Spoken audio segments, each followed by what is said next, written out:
Things are gonna get crazy!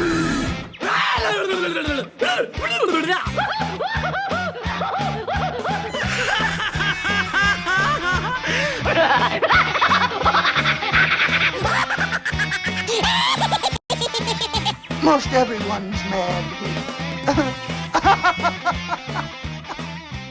Bonjour, bonjour, bonjour, everyone! Yes, welcome to another fun-filled and exciting episode of AniMat's Crazy Cartoon Cast. And in this one, we got a lot of very surprising and interesting stories that we are about to discuss. I will admit, at the beginning of the week, it seemed pretty empty,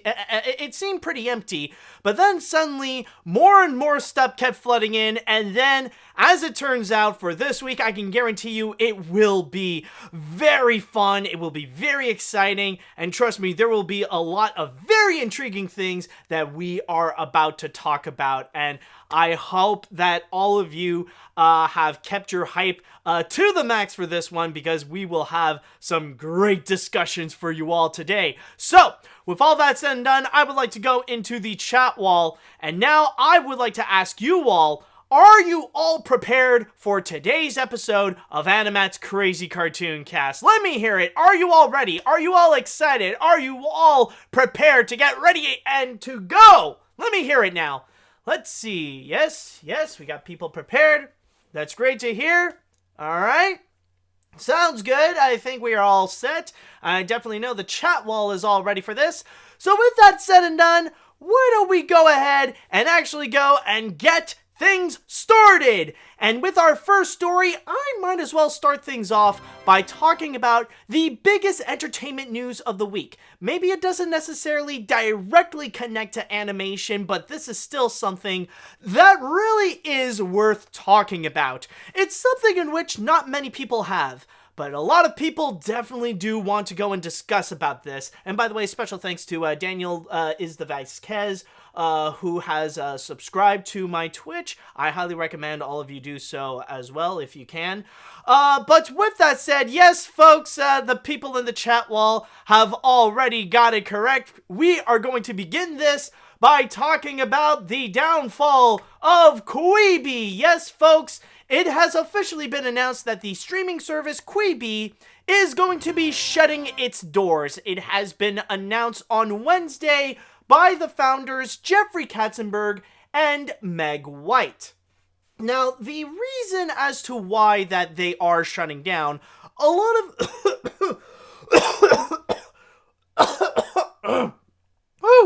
excuse me about that, folks. Wow, what a way to go and start this thing, isn't it?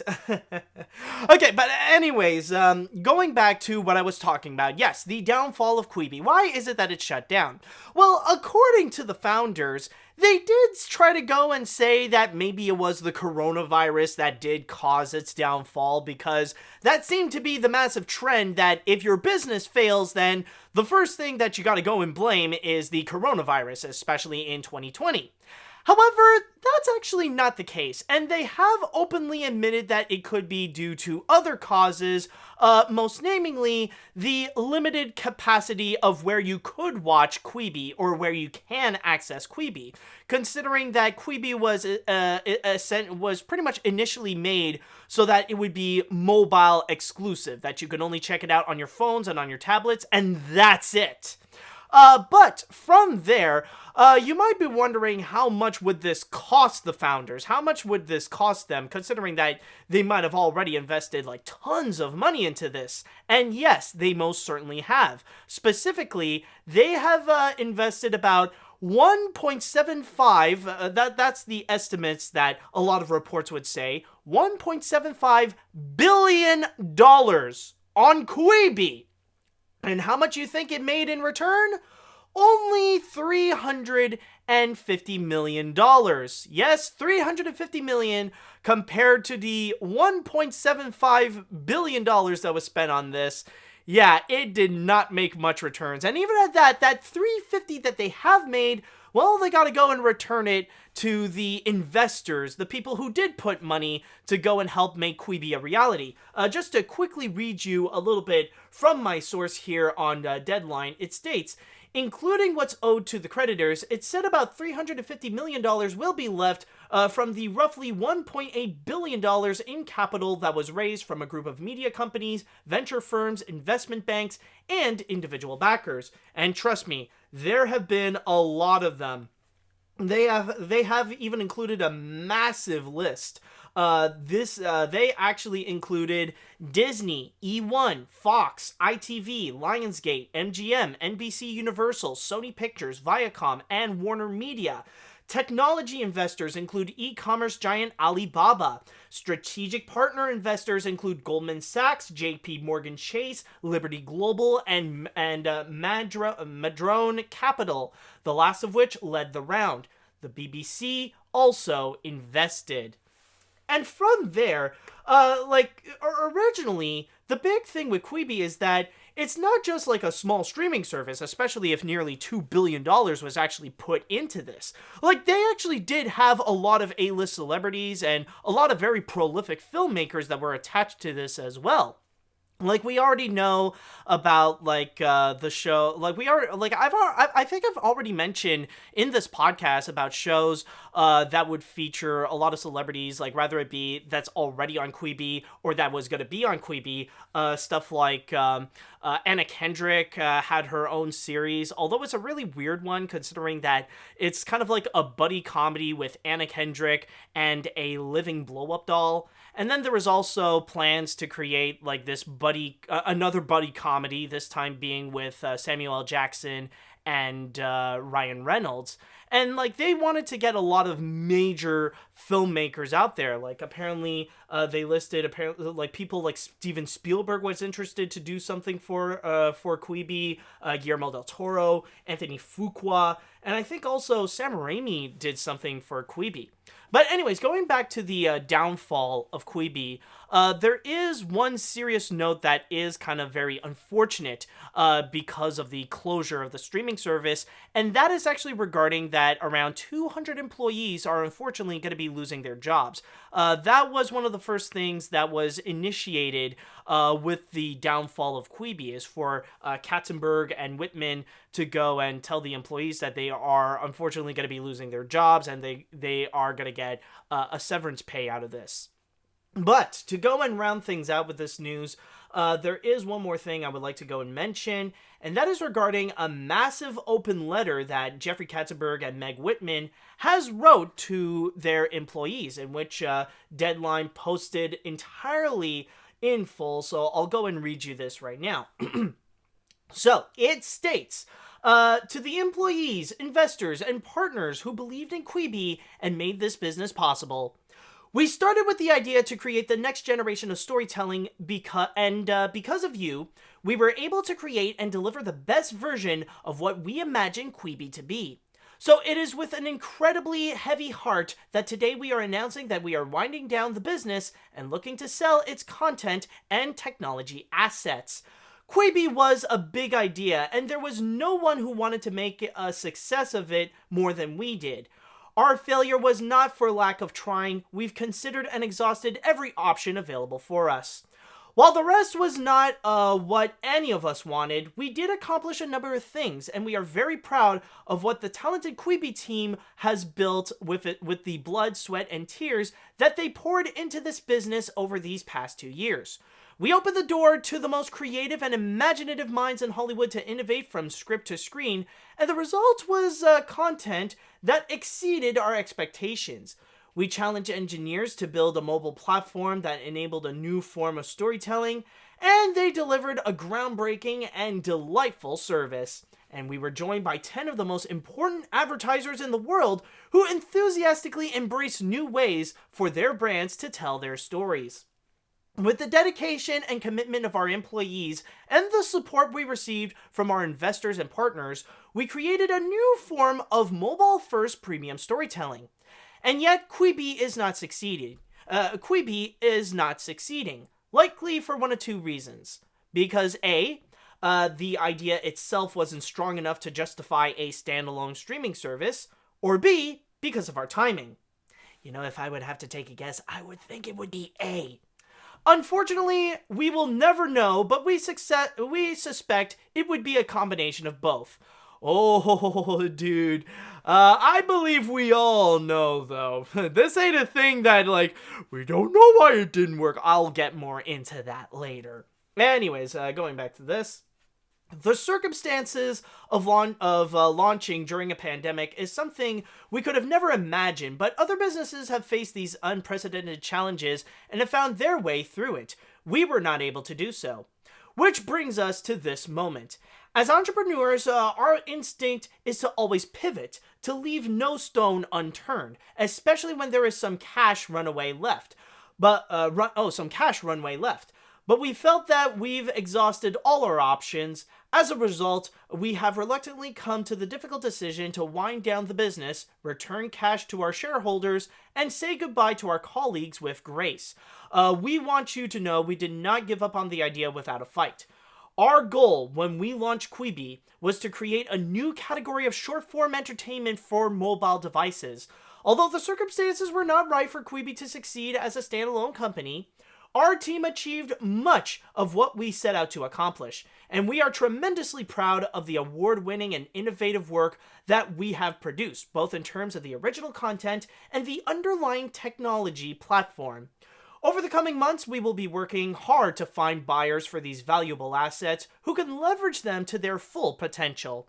We want you to know that we got up every day and genuinely love coming to work with the most remarkable and passionate team that we have ever assembled. We will be forever proud of the extraordinary partnership we were able to forge between the best of Hollywood and Silicon Valley. All that is left now is to offer a profound apology for disappointing you and ultimately for letting you down. We cannot thank you enough for being there with us and for us every step of the way. Signed, Jeffrey Katzenberg and Meg Whitman. But there is actually a little bit more to this. It isn't just an open letter. It has previously been stated that one of the first things that Whitman and Katzenberg has done is to have a big video conference to go and tell them about the unfortunate news. Most namely with the bigger investors and with the more important people who are like on top of the food chain when it comes to the Quibi enterprise, if you will. And one thing that Jeffrey Katzenberg has done when telling their employees that they have unfortunately lost their jobs is he did something that is very unique that a lot of news reports have actually mentioned. Now, you might think that like the right thing to do at this point would be to go and help them maintain having a job. You know what I mean? Like, okay, they've unfortunately lost their job with Quibi because that whole thing is shutting down. So Jeffrey Katzenberg will do what they can to make sure that those unemployed people could actually stay employed, but somewhere else, to use their assets in another company. Maybe find them a spot for DreamWorks Animation or something like that. We know Jeffrey still has some strong connections with them, so maybe he could try to find a way to connect those people so that they could still be employed. Nope, that is not the case. Jeffrey Katzenberg pretty much told his employees, and I kid you not, I am so sorry that you lost your jobs, but you know what you should do to lift up your spirits? Go watch Trolls and listen to the song Get Back Up Again. Yes, that is actually the thing that's been reported, and this is according to Business Insider, that apparently Jeffrey Katzenberg just says, listen to the song sung by Anna Kendrick in a movie made by my old company, frickin' Trolls. Like, where's the, where is it? Yes, apparently it says, the company announced on Wednesday that it would shut down just 6 months after launching. People familiar with the matter told the Journal that employees would be laid off and paid a severance. According to the Journal, Katzenberg advised employees on the call to listen to the song Get Back Up Again, performed by Anna Kendrick on the soundtrack of the 2016 animated film Trolls. Okay, before I get into Quibi, I just need to go and start by commenting on this little thing here. On this little asset about Jeffrey Katzenberg telling people to listen to Get Back Up Again. Now, I'm sure Jeffrey meant well. Like, this isn't something that he did out of maliciousness or anything like that. I'm sure that this is just his way of trying to encourage his employees to lift up their spirits and, to hold their heads high that, yeah, they might have lost their jobs, but don't worry, things can still be good as long as we cheer up and we can go easily find a job somewhere else. Just listen to the song and you'll be happy again. Don't worry about your unemployment, just get yourself back up again, just like what Poppy sang in Trolls. Like, he probably meant well. But come on, dude! Are you freaking for real with this? Like, seriously, man, people lost their jobs, and your solution is to make them listen to a song from an animated film from your old company? Is that really your solution? You can't help them find employment somewhere else. You just tell them to listen to a song from one of your animated films. Is that really your solution, Jeffrey? That's going to solve everyone's problem?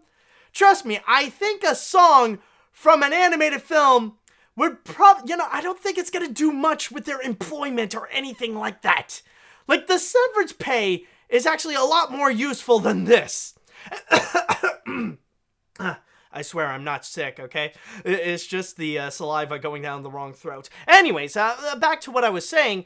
The thing is that maybe it's more of a coincidence, but I'm just saying it really does not help either that you're recommending people to listen to a song from an animated film literally called Trolls.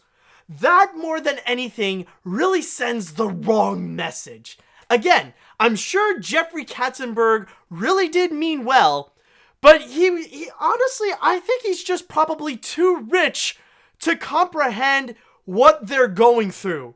And he thinks putting up a little tune from a cartoon would somehow solve all their problems. That ain't the case, man. Come on. That's just low, even for you, Jeffrey. Okay, so that's just my little rant on that little awkward moment right here. But yeah, honestly, if I may go and quickly put a comment on the whole situation with Quibi, one thing that I am actually surprised about is the fact that it really did last as long as it actually did. Because I was honestly expecting this news to happen like much earlier. I was thinking like maybe they'll announce this during the summer, but then again, like, they still mentioned things that sounded like, okay, maybe there is still a bit of life onto Quibi. Excuse me. Okay, well, that's not a cough, that's a burp, so at least that's a better sign for my health. Anyways, the thing with Quibi is that, like, I was surprised to actually hear that there are still some A-list celebrities that would still attach themselves to projects for Quibi. That, and also, I did hear that there have been several of their programs that were nominated for an Emmy. So I was thinking, it was like, okay, maybe Quibi might last longer than I thought, and it might be more successful than I expected if they would get some award recognition along with a lot of talent recognition as well, getting those big names to be attached to Quibi. But that doesn't actually seem to be the case, and a lot of the criticisms, they pretty much are correct when it comes to Quibi. And when it comes to the downfall of it, like the reasons why, I'm just gonna say right now, I do not believe I don't believe what Meg Whitman and what Jeffrey Katzenberg has stated onto why is it that it didn't work. Like, number one, that's a Google page. There we go. I'm just gonna say right now that the two reasons that they brought up, like, oh, bad timing, no, that's not the case at all. That is purely bullcrap. And then there's also the thing about the idea itself wasn't strong enough to justify a standalone streaming service. On that regard, like, there is some truth to it, but I feel like that's a little bit too vague. So I actually have my own personal two reasons onto why Quibi was such a failure and why it had to shut down. Now, I'm sure there are several factors, but for me, I feel like the two biggest reasons for the failure of Quibi, number one, is the limited access. Because a major appeal for streaming services is that people can go and literally watch it anywhere. It's the easy accessibility, rather it be on mobile devices or on their televisions or on their computers, even just like going online on their website and just access the streaming service from there. Like the accessibility actually is a key component to the success of a streaming service. Quibi made itself way too limited. When it was released, at the very least, they decided for some reason that the only way to access Quibi would be to go and check it out on mobile only, on tablets, on phones, and that's it. Nothing else. Not on the computer where you could check it out online, not on your smart TV, not on Roku, not on video game consoles like Xbox One or PS4, nothing like that. They don't offer any of those accessibilities. They just decided to restrict it on mobile devices. And even at that, mobile devices having streaming services, that's more of a convenience than anything. It's not really a legitimate platform, a legitimate main platform to use to go and watch streaming services. People would rather go and check stuff like Netflix and Disney Plus on places like television, on their computers. Like, these are big productions that they would go and actually produce. And Quibi is definitely no different, especially with the amount of talent and with the amount of budget that they would put onto their productions. Sometimes they want to make sure they want to present things big. And those are things that would actually fit better on a bigger screen than something than on a tablet or on a phone. So the limited accessibility really is a killing factor and just really isn't justifiable for streaming services. And then there is a reason number 2.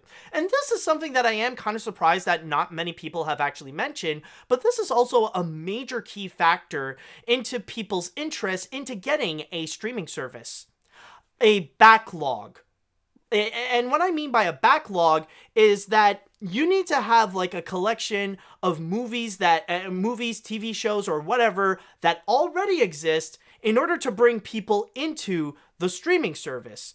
Because yeah, new content is great, but you cannot have new content alone in order to justify a new streaming service. You gotta have the old stuff in order to immediately get people hooked onto your streaming service in order to actually go and for them to go and get it. And if you take a look at every other streaming service, that's what they have. And that is actually a key component to their streaming. Like, for example, Disney Plus. They got all their classic animated films. They got all the Pixar films, Marvel films, Star Wars films. They got The Simpsons. And they got like a whole legacy collection that they already have set for their streaming service. Then you got HBO Max. They got all the Warner Brothers stuff. They got some of the MGM stuff, and plus some additional bonuses as well. They got like Sesame Street. They got South Park. They got Studio Ghibli. They got a variety of things that people already love in order to go to HBO Max. And then you look at some of the other streaming services like Netflix, Amazon Prime, Hulu. They're technically not from a major studio, but they do have a backlog of their own containing content that people already enjoy for them to just jump in and have fun with it. Quibi, however, has none of that. They can only purely rely on new content, which you can only access by getting Quibi first. And for many people, they don't want to take the risk of actually paying for the streaming service beforehand to see if the content might be worth checking out or not. They don't immediately want to go and jump into that kind of risk. And I mean, technically, some people could also make the commentary about, they would add into the comment about the content itself. And some people may say that even though there's a lot of talent and there's a lot of money that is thrown into the productions of Quibi programs, a lot of them are really not that great. Especially when a lot of notable ones, they sound hilariously bad that no one would really want to go and take the bait to pay for an entire streaming service just to go go and watch those shows. Like, I've already mentioned about the series with Anna Kendrick and a living sex doll. And then there is also one series that I did talk about on this podcast is called Your Daily Horoscope, which is basically a cheap-looking BoJack Horseman ripoff. It was embarrassing to look at, and it's kind of shocking that a streaming service would even allow to have that kind of show in there. Like, it really reflected badly on the kind of quality that Quibi would go and offer. Like, I've probably heard some positive things. There are probably some good shows on Quibi. I'll give them that. But none of them are actually justifiable for people to actually go and get Quibi. And by the way, this is not to mention about the fact that we are in the heat of the streaming wars, where now everybody has put out, or at least most people have already put out their streaming services and are in direct competition with each other in order to take the crown from Netflix, even though Netflix is still keeping that crown. Like, people already have the massive option against like Disney Plus, Paramount Plus, or what's now called CBS All Access, or at least for now, HBO Max, and then you also got Amazon Prime, you got Hulu, you got plenty of others as well. Like, you got a wide variety of options, and people cannot have all of them at once, because at that point it would just get way too expensive for nothing for stuff that chances are they might not use all the time. So they have to go and pick a selected few. That some will stick to Netflix, or some will stick more to Disney Plus, some will stick more to HBO Max. Like, they got their options, but they can only select a few. And there's not a lot of them that would want to go and put Quibi onto that list of suggestions. It's just not, it doesn't justify itself to having,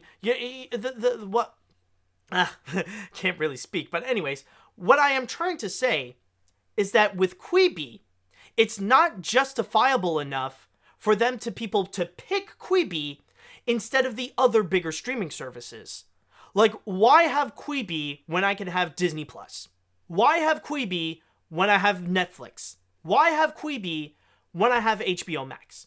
But again, this is just one of the few of the many, many reasons why Quibi has initially failed.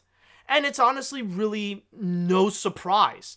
And just like, it's one of those things that the more you keep hearing about it, the more of a bad joke that it actually is. And the fact that it only survived for like a little over half a year, it's really going to go down in history as like the worst streaming service that had ever lived. That clearly it came in not just on the wrong foot, it just came in and just like fell flat on its face right when it just came in. And from there, like, it's just going to become an example of what not to do for a streaming service. Like, studios are going to take note about this, and they'll try to do what they can in order to avoid the mistakes of Quibi, to make sure that it's a lot more accessible to people, that they will have content old and new, that they will make sure that they can justify their price and the amount of content that they have so that they can be a streaming service worth having. So honestly, overall with this, with Quibi, it's just a crazy story. It's very fascinating to see, like, a streaming service immediately fall down quick. But you gotta keep in mind, again, we are in the streaming wars, and it has to happen at some point that there are gonna be some of them that will fall. Granted, I will say, Quibi did fall pretty early in this streaming wars. Like, I wasn't expecting, like, I was thinking, like, maybe the next big streaming service is going to shut down, like, most likely Peacock or something is going to fall in, like, 2022. But still, it's just a really fascinating story, and still quite a crazy conclusion, especially with Jeffrey Katzenberg telling people, like, yeah, just listen to the Troll song, you'll feel better, don't worry about losing your job, yeah, just listen to Poppy Be Happy and to be optimistic about this. It's just one heck of a crazy adventure, what can I say? Alright, so with that said, I'd like to go into the chat wall, and I would like to ask you all, how do you feel about the closure of Quibi? Do you think that it's about time they should shut down? Are you guys disappointed that it shut down? And if you actually did have Quibi, let me know what you think, that if it is worth shutting down or not. I really want to know. Okay, let's see what we got here.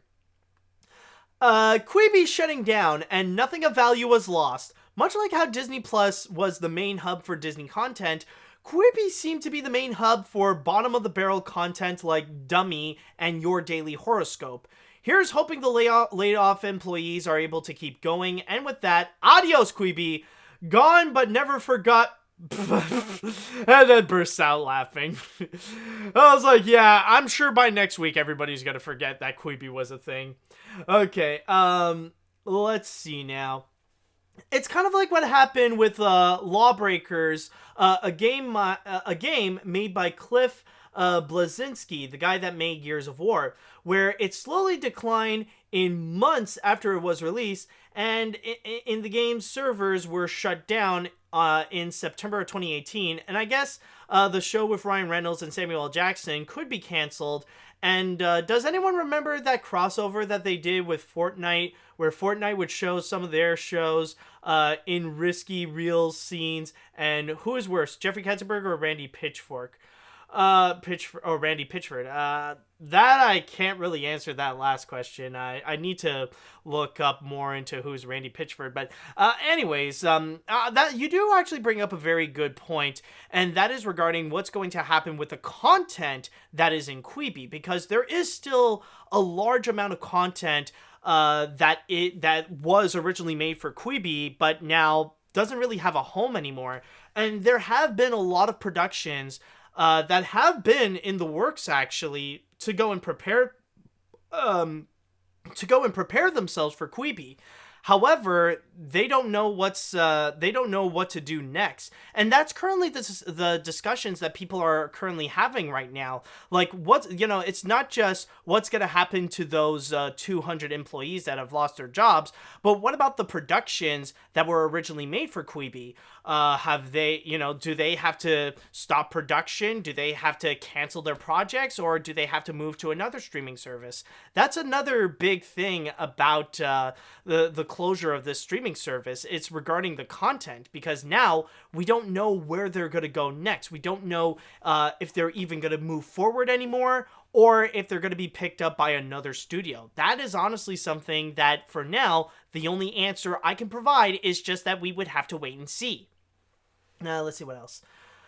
I honestly couldn't care less about Quibi. I keep seeing ads all the time, but I ignored it. I was thought a bit interested that an ex-Disney executive founded this, but I feel a bit bad for about the unemployed people. We all know Quibi's downfall was not due to the coronavirus. I think it was just not interesting. Some streaming services just cannot be like Netflix or Disney Plus. I kind of also feel bad for the investors as well. I'm not even going to talk about Jeffrey Katzenberg telling employees about the song. Yeah, I mean, like, that is definitely true, and even I hope as well that the employees can pick themselves back up, and hopefully they will find employment soon.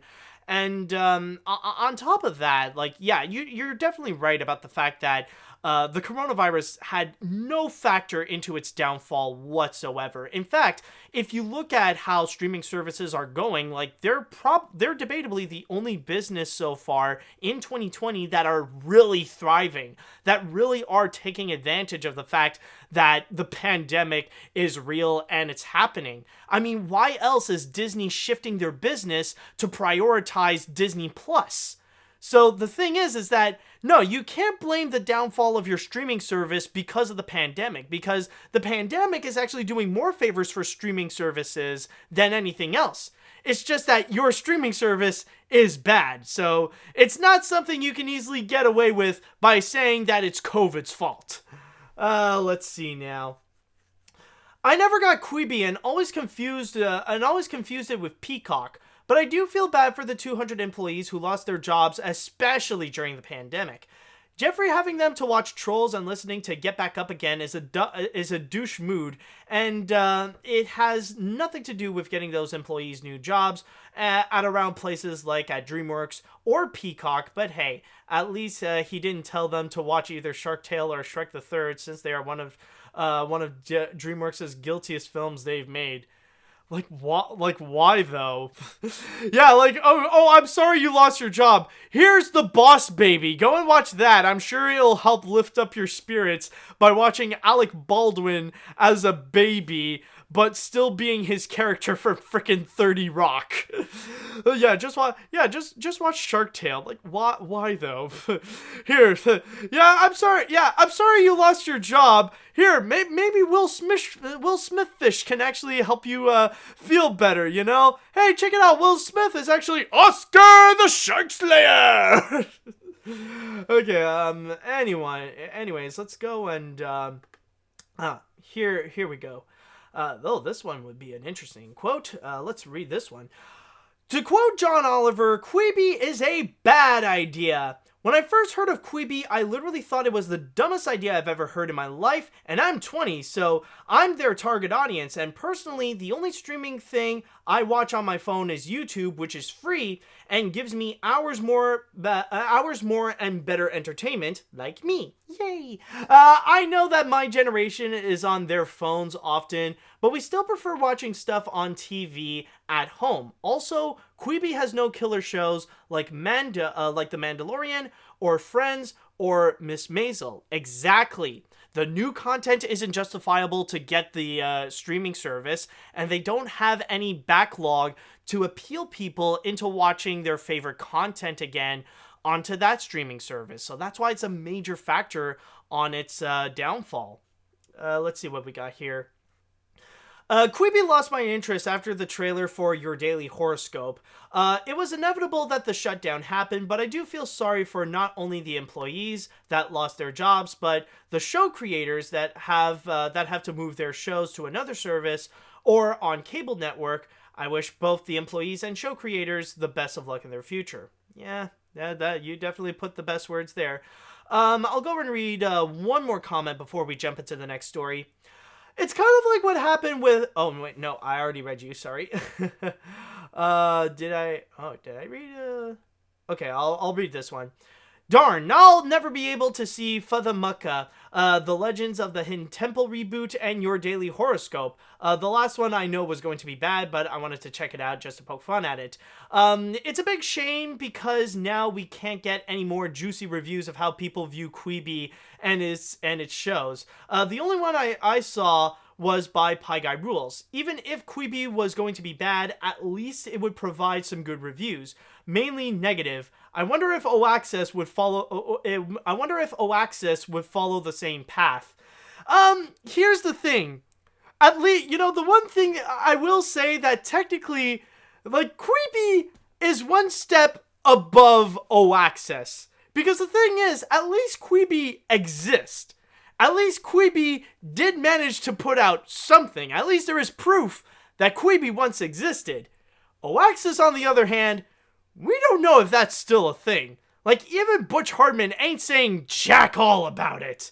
So we still don't even know if Oaxis would still actually become a reality, or if it actually turns out to be a massive scam from Butch Hartman. Either way, I don't know. But still, like, yeah, Quibi may be one of the worst streaming services out there, but at least it ain't Oaxis, and at least it did exist.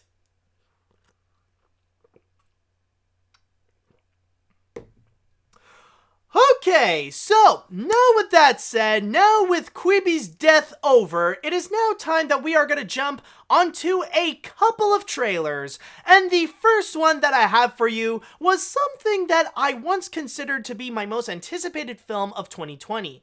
However, due to the pandemic and due to insane anti-maskers who refuse to follow guidelines and refuse to help us to go and put things back to normal by minimizing the damage of the pandemic, well, unfortunately, it had to be delayed to 2021. But still, I am very intrigued to see what Disney has in store with this movie. So with that said, let's go ahead and check out the teaser trailer and our first major look at Raya and the Last Dragon. So let's go ahead and check this trailer out in 3, 2, 1.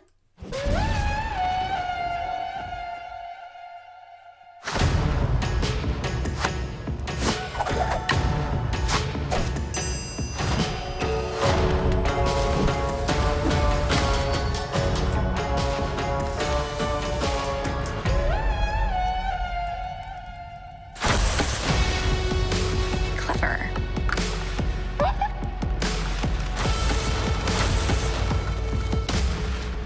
Psst. Tuk-tuk. Focus.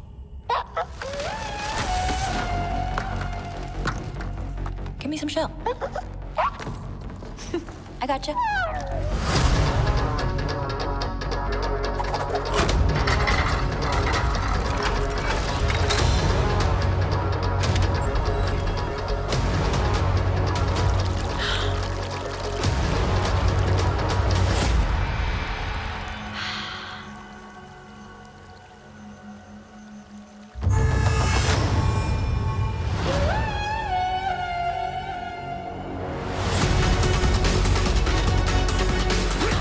My whole life, I trained to become a guardian of the Dragon Gem. But this world has changed. And its people are divided. Now, to restore peace, I must find the last dragon.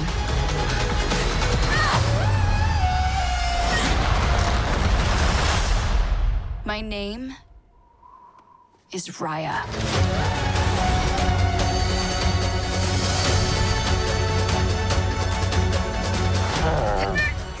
Tuk-tuk. You're getting a little too big for this, bud.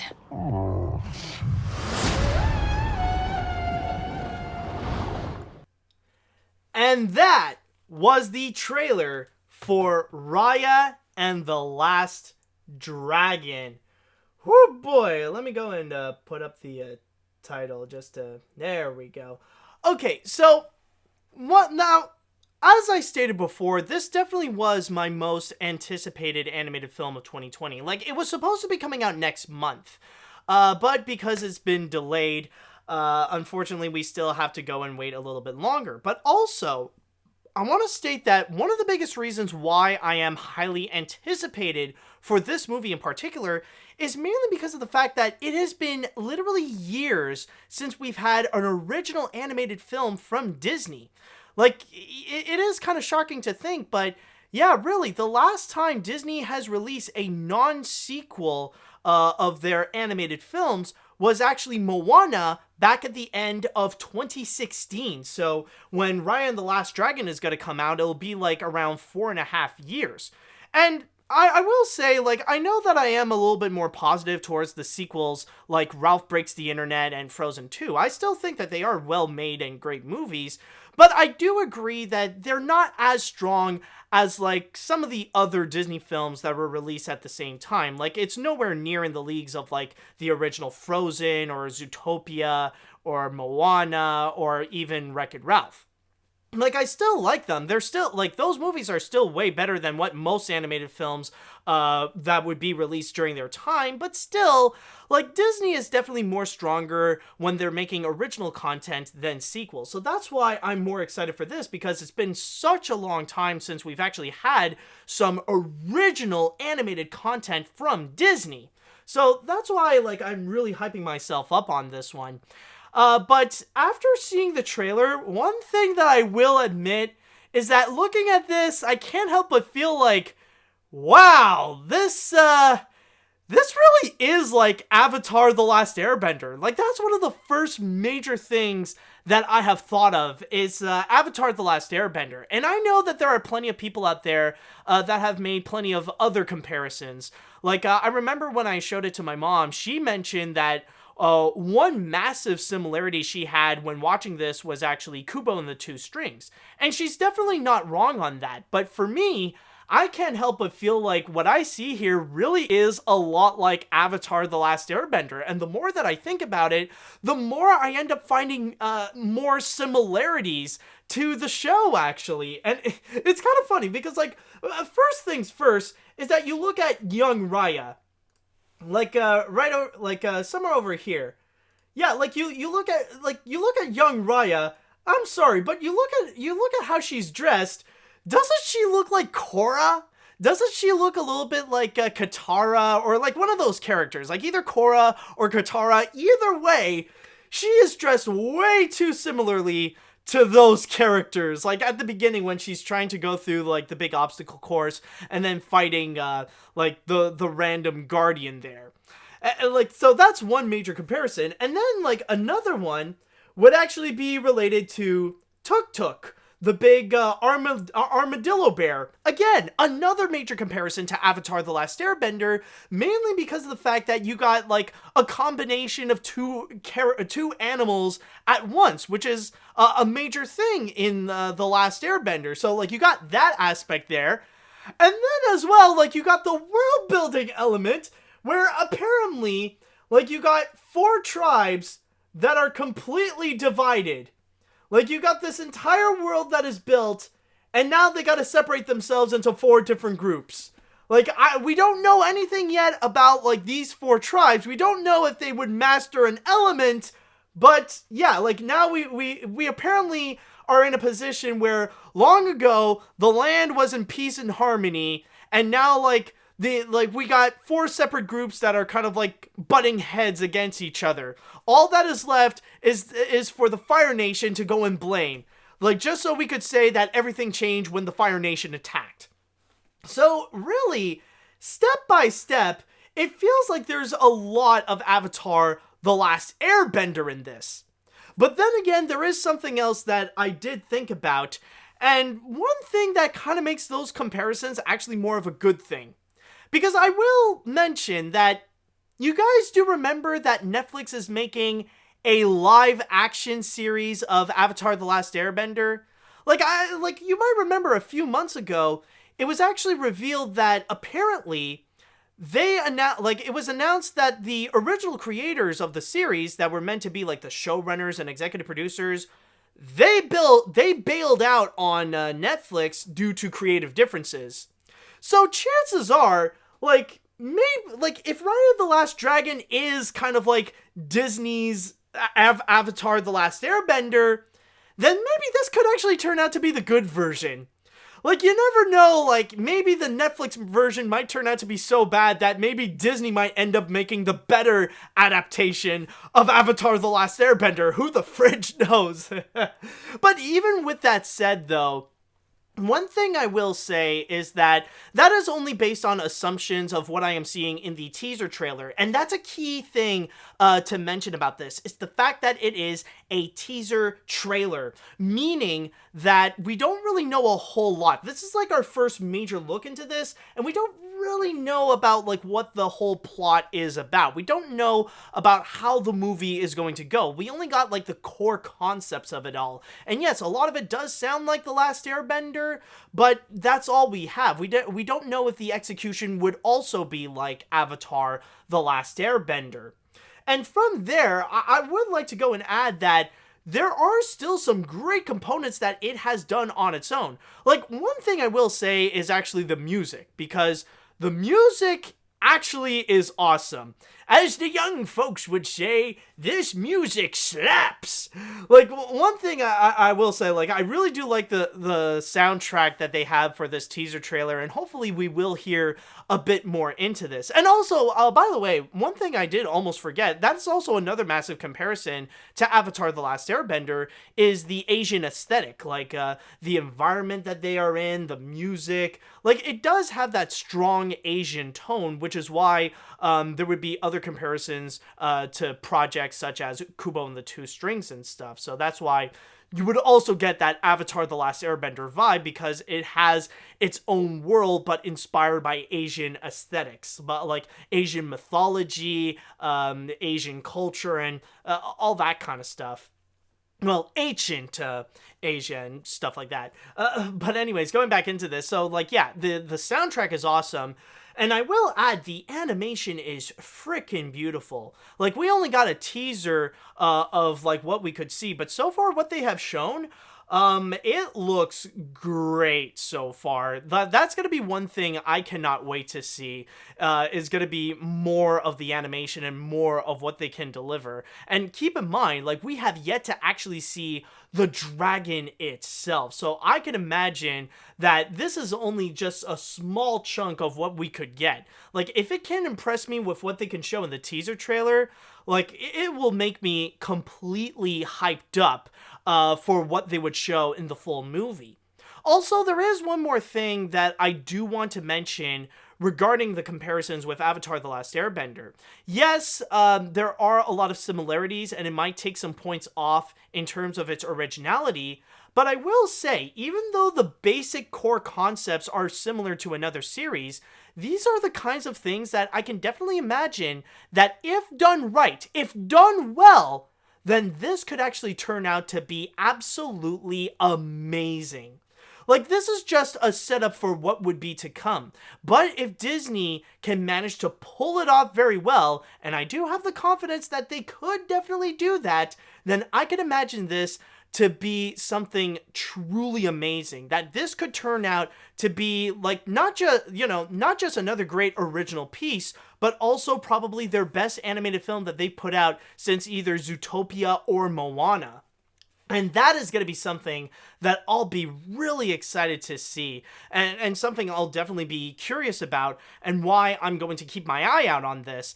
It's because I can definitely see the potential that it could have. It's a strong potential, not necessarily an original potential, but this could actually turn out to be great. And so far, that like my feelings could be a little bit complex, but I would lean myself a little bit more towards being optimistic about this. Where, yes, there's a lot of similarities to Avatar: The Last Airbender, and chances are this might not come out as an original feature. But then again, if done right, then they could actually take those concepts and they could turn this into something amazing. They've already sold me on the animation, and they've already sold me on the soundtrack. So this could actually turn out to be something amazing, and something like to really keep an eye out on for 2021. In fact, who knows? This could actually turn out to be like one of the top animated films of that year. So I know I'm going to keep an eye on it. I'm definitely going to be excited for it. And I guess we will wait and see when the movie will be coming out in theaters in March 2021. Well, actually, scratch that. In this pandemic, we can't really guarantee that it would come out in theaters. I am confident that Disney will release it in 2021, but maybe not in theaters. So either on the big screen, or if things don't really change, it'll be out in like on Disney Plus. Maybe they'll do the same thing like that they're gonna do with Soul. But we'll have to wait and see with how things are with the pandemic. Okay, so with that said and done, I would like to go into the chat wall, and I want to ask you all, what do you think about this trailer of Raya and the Last Dragon? Are you guys excited to check this out? Are you guys a little bit more iffy? Or are the comparisons to stuff like Avatar: The Last Airbender more turn you off from the project? Let me know what you all think about this. Okay, so let's see what we have here now. I am so hyped. I am actually happy that I'm not the blue one. I'm not the only one who noticed the Avatar: The Last Airbender similarities. I really love the animation, and it looks beautiful, and it seems like it has a very interesting story, and the action is so awesome. So overall, I'm incredibly excited, and it is one of my most anticipated animated films of 2021, and I hope it will come out on the big screen. And unlike other people, I will wear a mask. Alright, that's definitely good. Let's see now. I think Raya and the Last Dragon is very promising. I'm happy that both Disney and Pixar are putting more focus on original animated films rather than sequels. The animation looks phenomenal as well, and Don Hall directing this gives me hope, as he directed both Winnie the Pooh 2011 and Big Hero 6. That's definitely true. Alright, let's see now. My god, this movie looks amazing. Too bad it looks like Avatar and Korra, but you know, that might be a good thing considering Netflix's Last Airbender is turning into a massive train wreck. But until I hear Aquafina, I'm gonna stan. Also, I want a tuk-tuk, Raya calls it. Anyways, I'm already sold on this movie. Oh wow, already people are starting to be interested in getting some merchandise. Like, right after seeing this, it's like, where is it? Like, they see that little moment and they're like, oh my god, I want a tuk-tuk plushie. Where is my tuk-tuk plushie? Okay, anyways, let's see what we got here. Just wow, the visuals and aesthetics, which is based on Southeast Asian culture, is pure eye candy, and the music especially, that wailing sound just makes me so excited. Oh yeah, like, I know that there are some people that were annoyed by it, but I feel like that piece actually adds into it, like the moment where you just hear like, it kind of really adds into it. Like I said before, it makes the music slap. Anyways, and it's great that we get just enough info that we know what it is about without spoiling anything. I am absolutely excited for this. Also, with all the comparisons to Avatar, I'm just thinking of a certain meme. Wait, it's all Avatar? Always has been. Oh my god, no, like, I can imagine, like, you have the two directors, they just take off their masks, and it actually turns out to be the two creators of Avatar: The Last Airbender, and it's like, yes, it is Avatar all this time, and because of Netflix, we're taking the rights and moving it to Disney. Oh my god, that would be an amazing conspiracy theory, that Raya, the big twist of Raya and the Last Dragon, it turns out to be an Avatar: The Last Airbender movie, and the creators secretly moved the rights so that now Avatar: The Last Airbender is a property of the Walt Disney Company, because why the fridge not? They can't trust Viacom CBS, they can't trust Netflix, so the only option that they can do is just give it to Disney. Okay, anyways, let's go and move on. Where's the next comment to read? Okay. I am definitely excited. Raya and the Last Dragon is finally back producing good stuff again, like The Hunchback of Notre Dame, The Lion King, Tarzan, and more. This is going to be a really good movie. As for Animaniacs, okay, I'm gonna stop right there, mainly because, let's save that for later. Okay, I'll go and read one more comment before we jump into the next one. Raya, in my opinion, kind of looks like a 3D version of anime. I am actually kind of excited to see it in theaters, but I am aware that Raya isn't as strong as something like Frozen or the Renaissance films. You were right about the comparisons with Avatar. Well, I mean, hold on, before you would go and judge if it is as strong as some of the other Disney films or not, wait and see. I could be wrong and this could turn out to, be just meh, but it could actually turn out to be amazing. Who knows? But again, we will only have to wait until March of 2021 to truly know if it really is worth the wait. I think I spilled a little bit.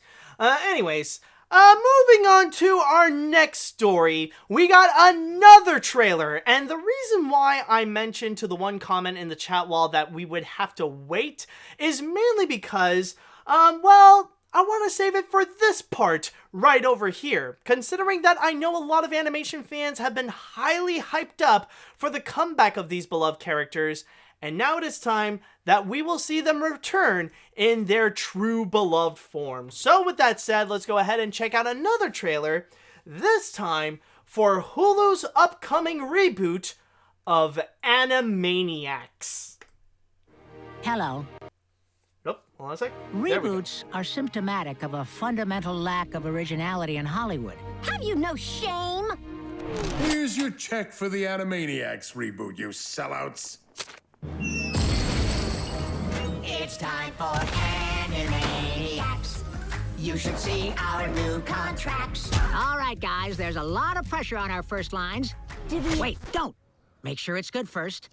Maybe something reminiscent of the first season? 22 years later, and I'm still a knockout. I've tried online dating, but I keep getting catfished. How do I know she's even real? This tablet contains the sum of all human knowledge. All human knowledge in one easy-to-swallow tablet? Quantum mechanics, quinoa wraps, Queen Bey. We've missed so much. Oh, sounds like an odyssey. My sandwich!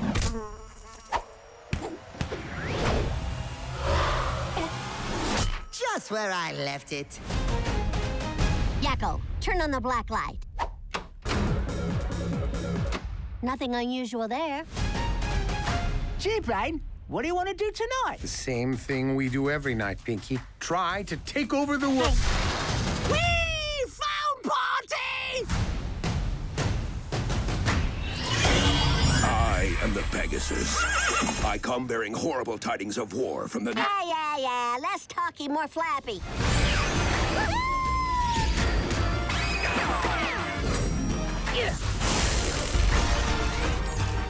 We're Animaniacs, totally insane. Never mansplaining. Animaniacs. Now, the adoration pours in. Nerf!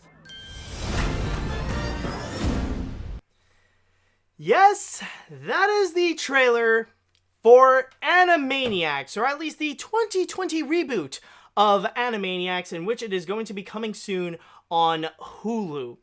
And one thing I will say, if I may go and put in my piece onto the Animaniacs series, or at least the one from the 1990s, one thing I will admit that I was hesitant in the past to really talk about it in the podcast, not because I hate the Animaniacs. It is a good show, I will not deny that, but it's just that I'm not as crazy about the Animaniacs as much as many others are.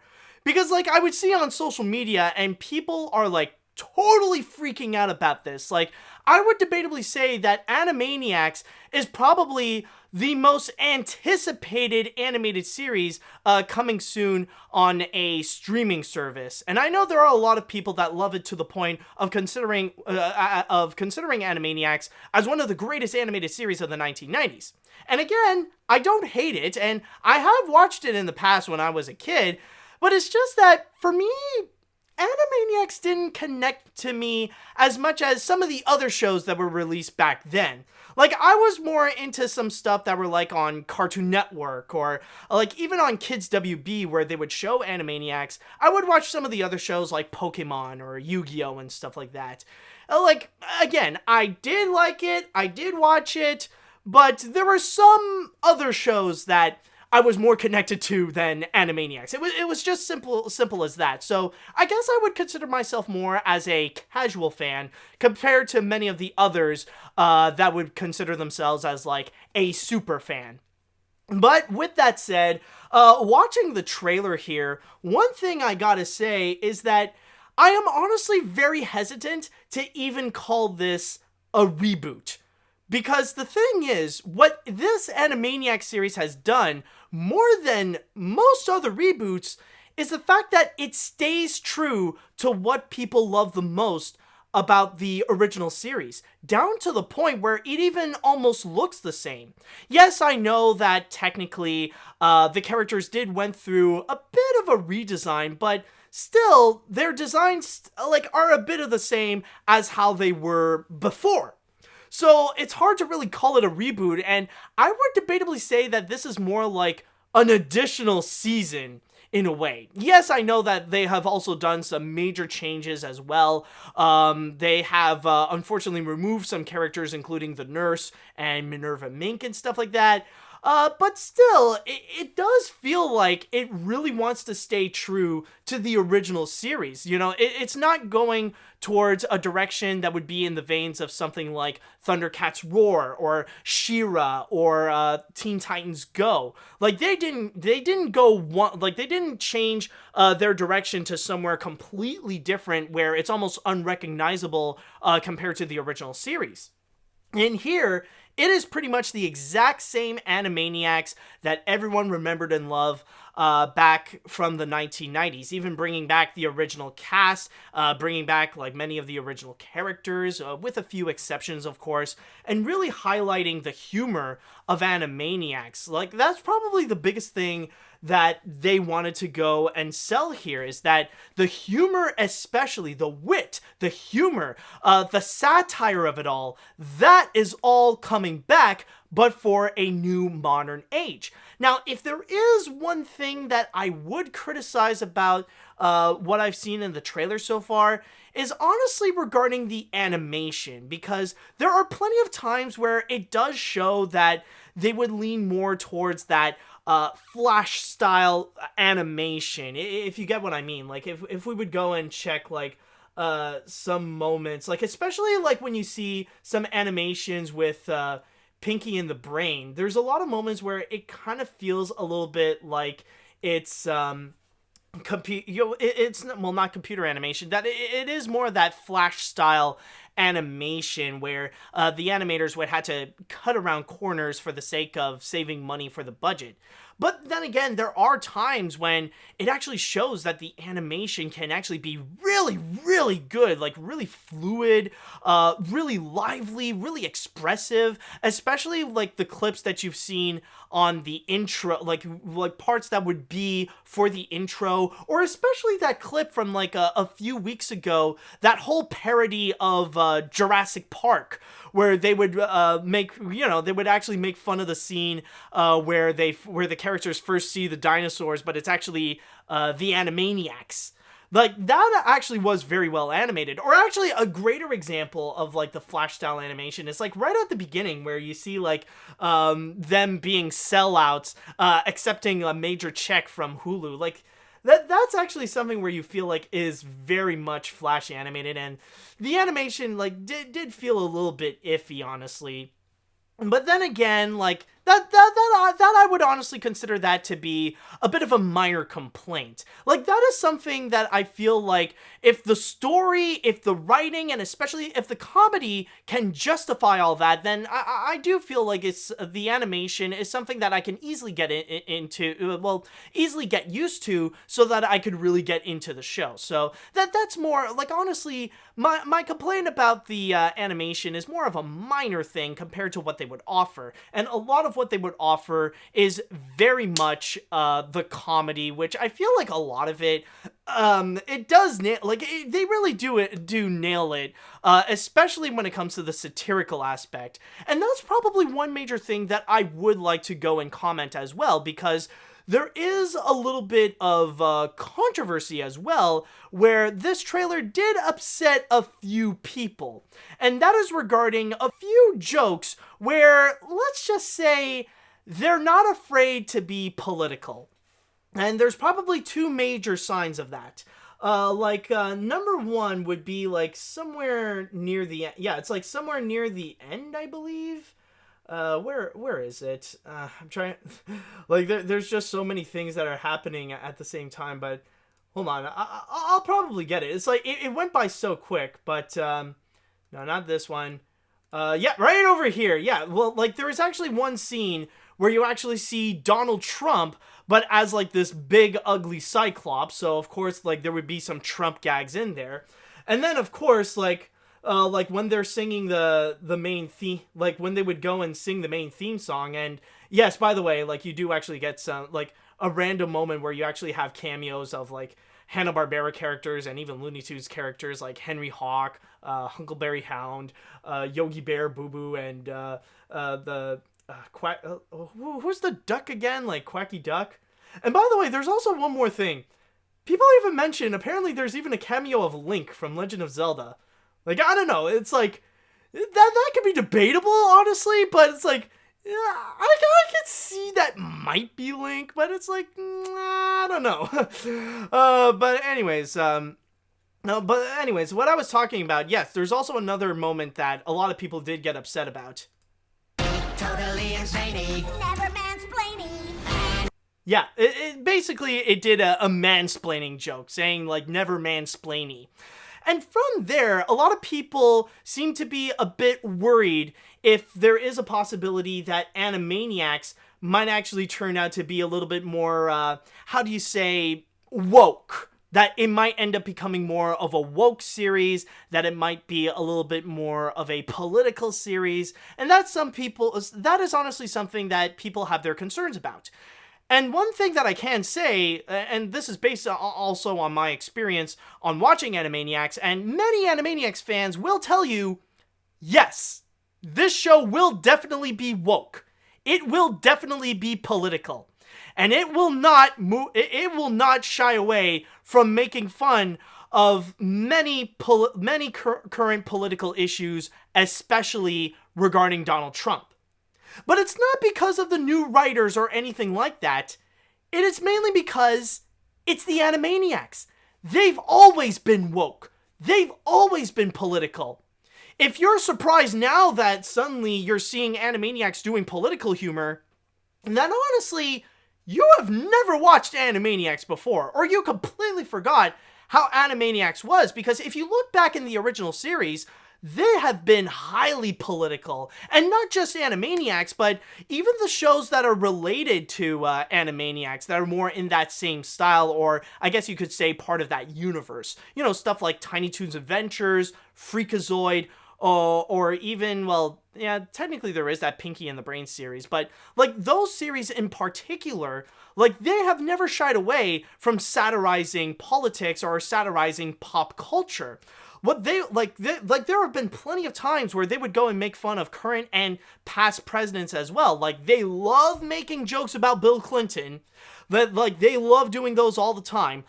They love doing jokes about Richard Nixon, about current political issues at the time. And there have actually been some times, yes, that they would make fun of Donald Trump. I'm not making that up. I believe it was an episode of Tiny Toons that they actually did a joke related to Donald Trump. So from there, this is actually nothing new. And yes, I am highly aware that, even on social media, there are already people that were upset about, especially the never mansplaining joke. And honestly, if you're upset about that, then honestly, you better go and get used to it, because I can guarantee you that in this series, they will go and make a lot of comments about stuff like mansplaining and toxic masculinity. And they will go more into, many current social issues as well. Stuff that would include toxic fandoms, or maybe even, white supremacy in the police force, discussing about police brutality and stuff like that. Or they will even talk about the stupidity of the GOP or the stupidity of conservatism. And already this has, I've already seen people on social media making their complaints about that. And believe me when I say, when there is almost nothing that could be more fragile than the feelings of a conservative. I should know you should check out the comment section in my new BioShock Infinite video. Oh man, did I trigger some conservatives when calling them out about the toxicity of nationalism and how it is a quick, slippery slope to cultism. So from there, I can imagine that there are plenty of those people that they may have been excited for Animaniacs, but then suddenly they seem so shocked and offended about jokes like they're gonna make fun of Donald Trump, or they're gonna make fun of mansplaining and stuff like that. But the thing is, ultimately, the problem is never Animaniacs. The problem is actually you. The thing is that if you were a kid watching Animaniacs, you know for a fact that all those political gags, they flew over your head. You don't even know the people who were represented that were actually politicians. Like, you didn't know who was, like, Bill Clinton or Richard Nixon, or didn't even care. You were just a kid. You didn't really care about politics. But now that you're a full-grown adult, you have more of an understanding and have more of a comprehensive concept of what politics is all about and what social issues are, and probably have already taken a stance on them. So the thing is that if you are the kind of person who would get if you are highly sensitive about making jokes regarding Donald Trump, regarding GOP, regarding the problems with conservatism, or regarding social issues, including racial issues like Black Lives Matter, or about toxic masculinity and stuff like that, then I'm just going to say right now, Animaniacs is definitely not for you. But I will say that, honestly, with the series that they got so far, I think this is going to be something that, if fans wanted the comeback of Animaniacs, then they are pretty much going to get the comeback of Animaniacs, for better or for worse. And honestly, if people want to see more Animaniacs, then, judging by this trailer, I don't think that they will be disappointed at all. So if you guys are anticipating yourselves to go and check out the Animaniacs series, then all you have to do is wait on November 20th for the 13 episodes to go and come out on Hulu. Now, with that said, though, I would like to go into the chat wall, and I would like to ask you all, what do you all think about the trailer for the Animaniacs quote-unquote reboot? Like, again, I'm still hesitant in calling it a reboot because it really stays true to the original series. Do you feel like it is something that could really honor Animaniacs? Are you excited to go and check it out? Are you a little bit disappointed by it? Let me know what you think about this one.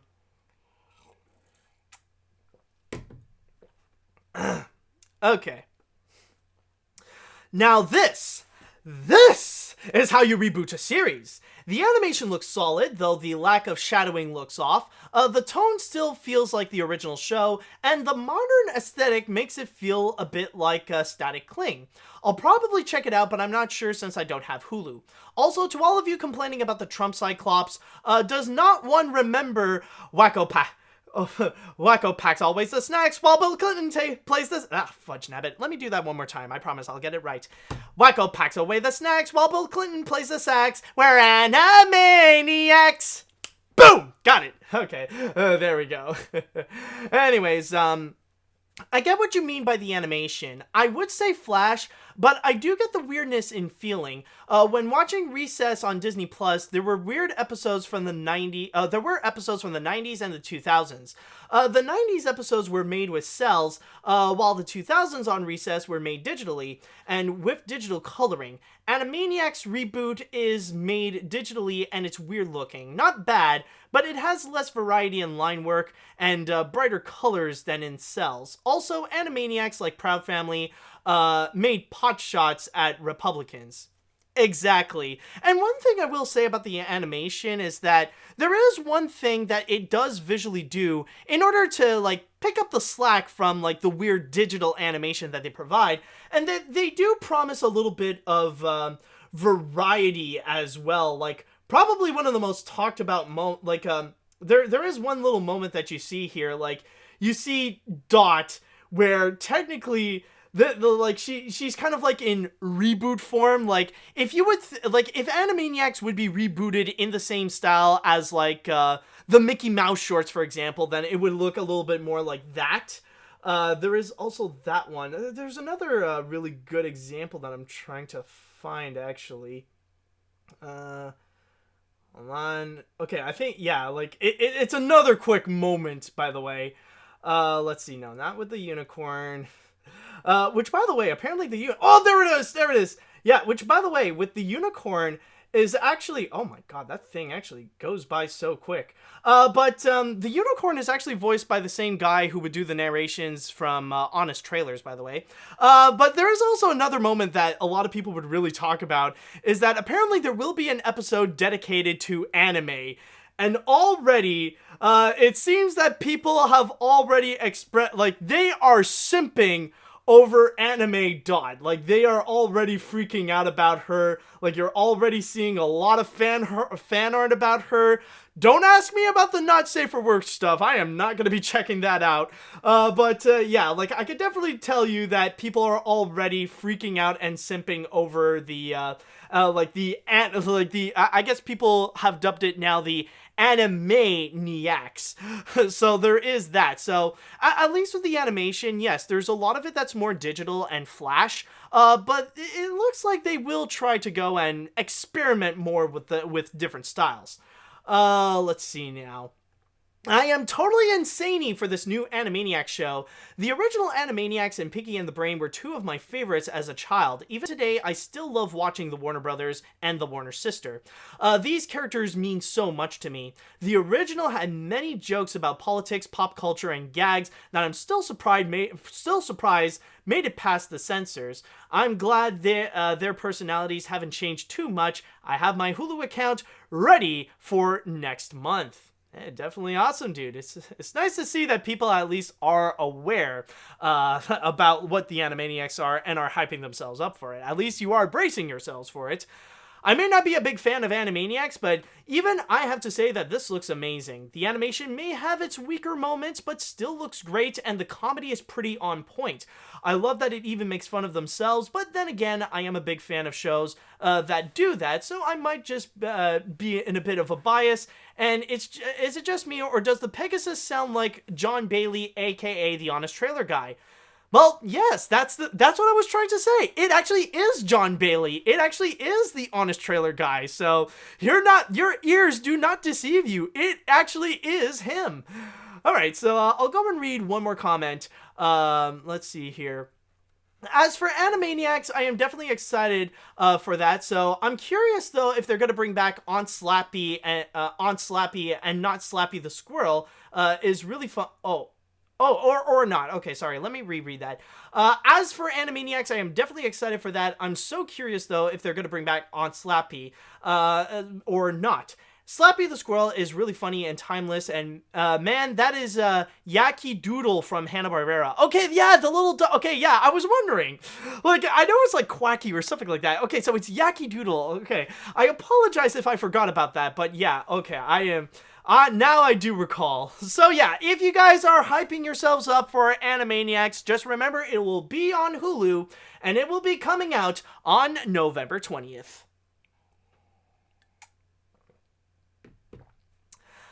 Alright people, now it is time that we shall go and put these trailers aside, because now let us talk about the news that have definitely made a lot of people upset. And I don't mean like just the sensitive conservatives who support Donald Trump and like get triggered whenever like anyone doesn't say anything that's high praise about him or stuff like that. What I mean is some controversial news that made a lot of people angry, including this one that I will bring up, that apparently is going to be breaking a decades-long tradition of showing a few beloved specials on television. But because we are in a new age of entertainment, now it looks like television might be a thing of the past, and if you want to go and continue your traditions, check it out on Apple TV Plus then. Yes, it has been officially announced that for the first time in about 54 years, that the Charlie Brown holiday specials, more specifically, it's the Great Pumpkin Charlie Brown, a Charlie Brown Thanksgiving, and a Charlie Brown Christmas, are not going to be airing on television, but instead, they will be airing on Apple TV Plus. Now, technically on Apple TV Plus, like you can go and check it out whenever you want onto that streaming service. However, what they have done, actually, is that they have collaborated to do something a little bit special. Apple TV Plus has joined in with the people who are in charge of Peanuts as it is right now, including the animation studio Wildbrain, Peanuts Worldwide, and Lee Mendelson Film Production, so that for a very limited time, you can actually go and check out those holiday specials for free. You don't even have to be a subscriber to Apple TV Plus. They are offering those specials for a limited time so that you can go and continue your traditions. However, there is a small gap for each of these holiday specials, though. Reading a little bit here from my source on People, it mentions that The Great Pumpkin is going to be available for free between October 30th to November 1st. Then there is the Thanksgiving special, which will be from November 25th to the 27th. And then finally, there is Christmas, that apparently that special will be from December 11th to the 13th.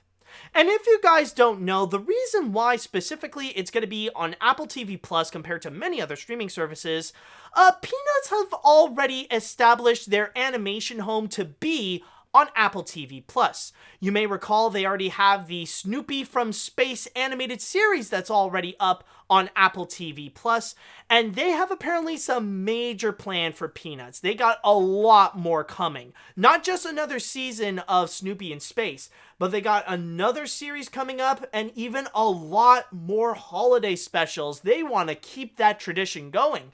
Apparently, there's going to be the Snoopy show that's going to be coming up. But on top of that, they also got some specials that will be based on Back to School, Mother's Day, Earth Day, and New Year's Eve. So they really want to make sure that they can cover all the holidays. I mean, we already know that there have been a few more holidays that they have covered. I think they might have done a Valentine's Day special, but maybe not. But I do know that there is an Easter special that they have done. It's the Easter Beagle, Charlie Brown. And from there, they decided that since Charlie Brown has already established his animation home on Apple TV Plus, why not go ahead and bring in the beloved classics, like the beloved classic specials, to be there as well. Now, one thing that I will say is that there is a part of me that does understand the outrage and the backlash about this decision, because the thing is, it's not really the fact that it has moved to Apple TV Plus, but it is mainly because of the fact that it is pretty much breaking tradition. And keep in mind, it has been years that it has been going on. I believe it's around 54 years that Charlie Brown put up his holiday specials onto television. Like, it used to be on CBS, but nowadays it would be on ABC.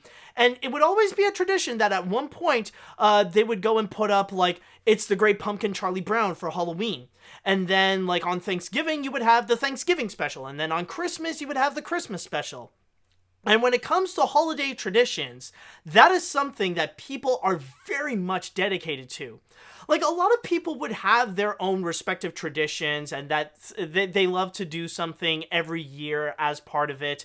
But it's especially when it comes to holiday specials, is something that they hold a lot more closer to their hearts, especially when it's related to some of the bigger holiday specials, or some of the bigger holidays like Halloween or Christmas. Especially, like, those are the kind of holidays where they would have their own movies and their own TV specials that they would love to watch again and again. I'm sure even you watching or listening to this right now, you would have your own list of Christmas movies or Christmas specials that you would have to go through before that big day comes. And for many people, they've made it such a massive tradition to go and check out stuff like It's the Great Pumpkin Charlie Brown or A Charlie Brown Christmas. And keep in mind, 54 years is quite a long time.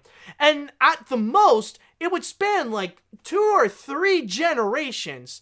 So, like, we're talking about people, like, who would grow up with these generations. People that, like, when they were kids, they would watch those specials. And then when they would grow older and they would have their kids, they would join them in their traditions as well. Like, this is something that's been going on for quite a long time. And the fact that they would go and break this tradition, the fact that it would no longer be on television, that is something that they got massively upset about, because it's breaking their thing that they would always anticipate themselves for such a long time. But then again, I will say that, even though I do understand about the outrage because it would break their traditions, this is still something that should be expected. Like I said at the beginning of this episode, we are in a new age of entertainment. We are in the streaming wars. And right now, streamers are the ones that are dominating the entertainment industry, even more so than both television and feature films.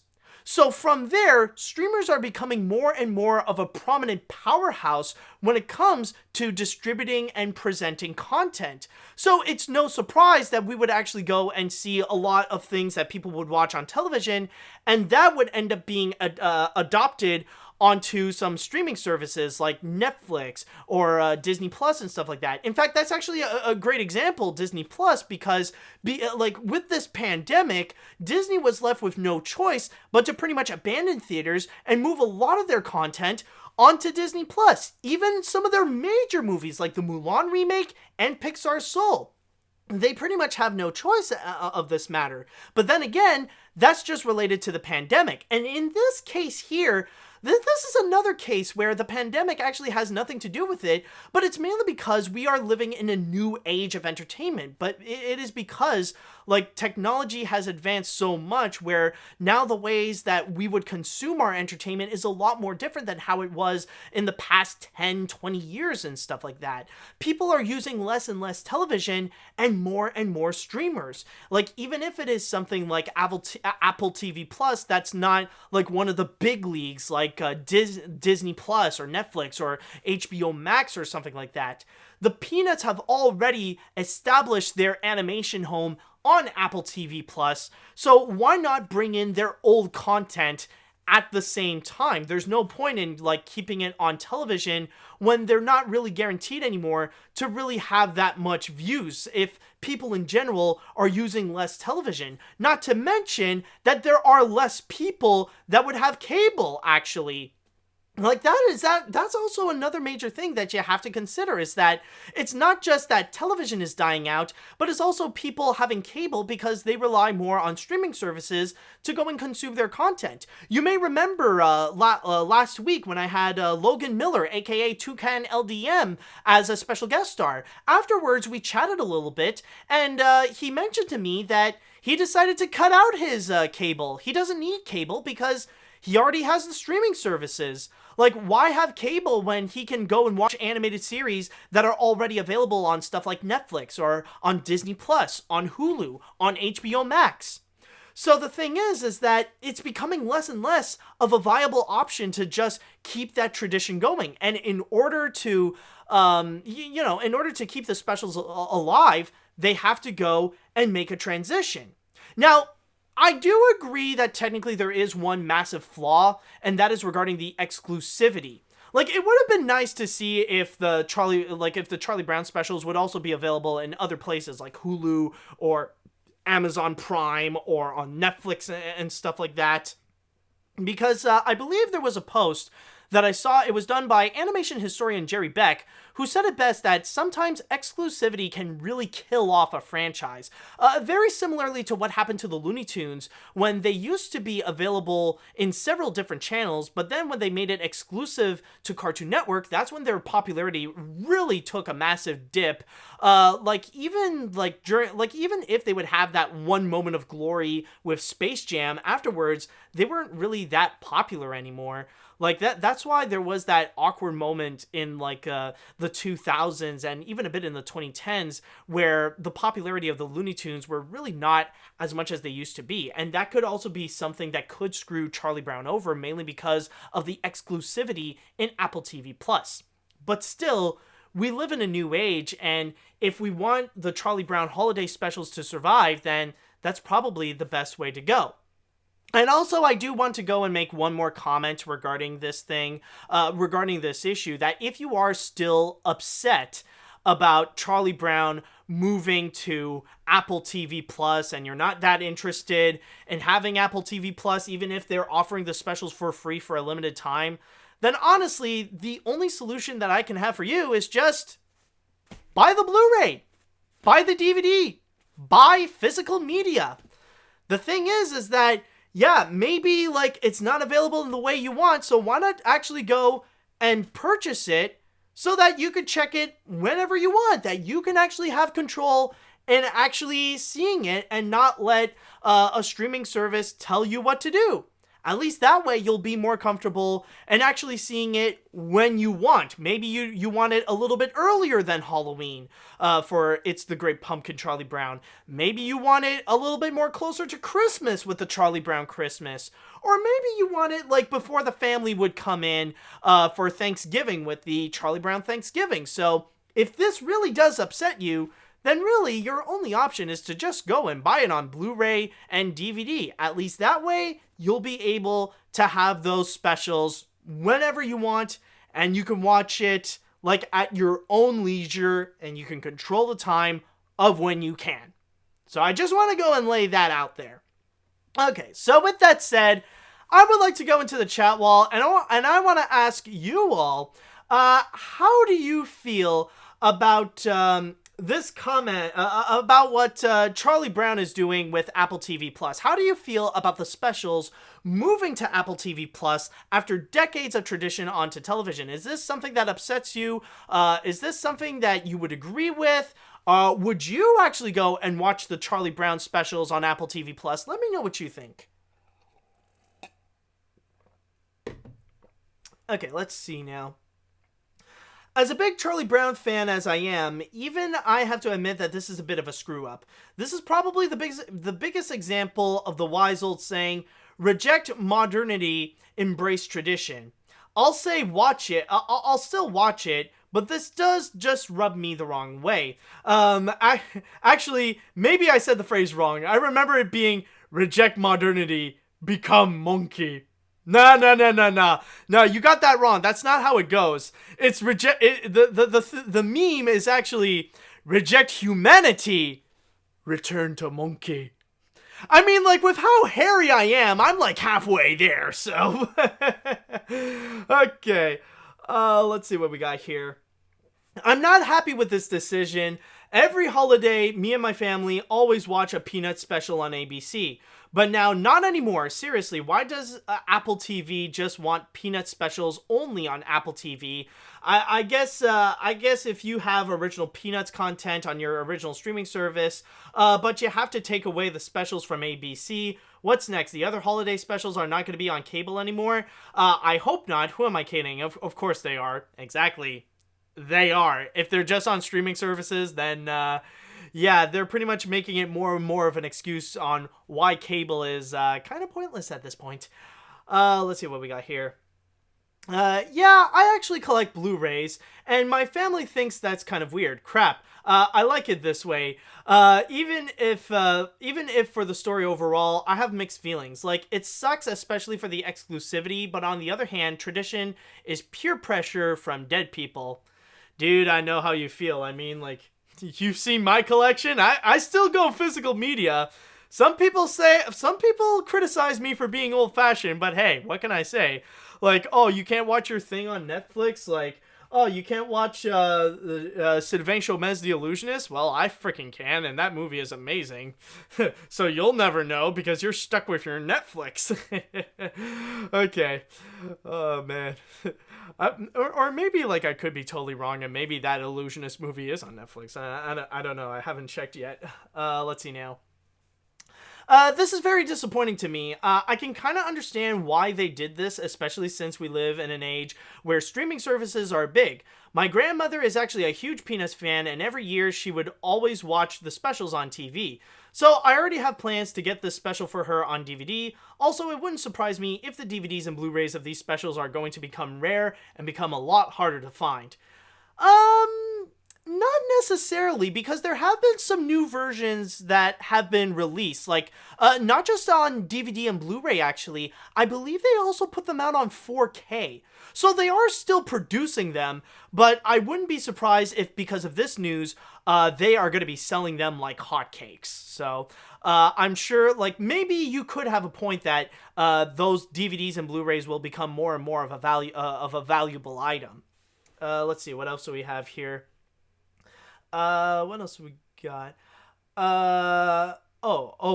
Why did this have to happen? I think it's the same thing that might happen to Garfield because he was bought by Nickelodeon with Paramount Plus.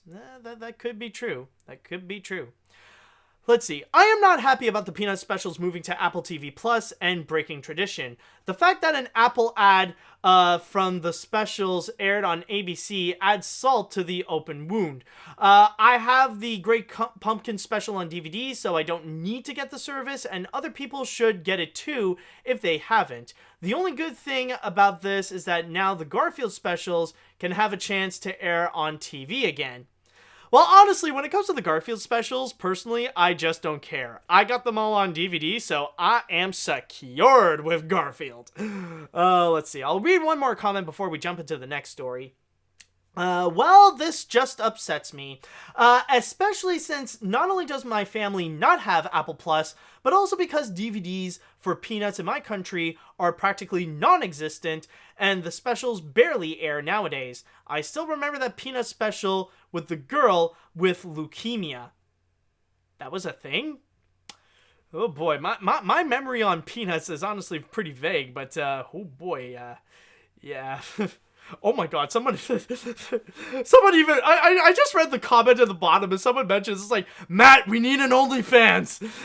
Oh boy, I already got my Patreon. I mean, like, if you want me on OnlyFans, that's kind of like another story. And I mean, like, I don't know, like, if you look at me, I mean, do I look someone who would be qualified to run an OnlyFans account? I don't know. Would that be something that would sell? Would that be something that people would demand?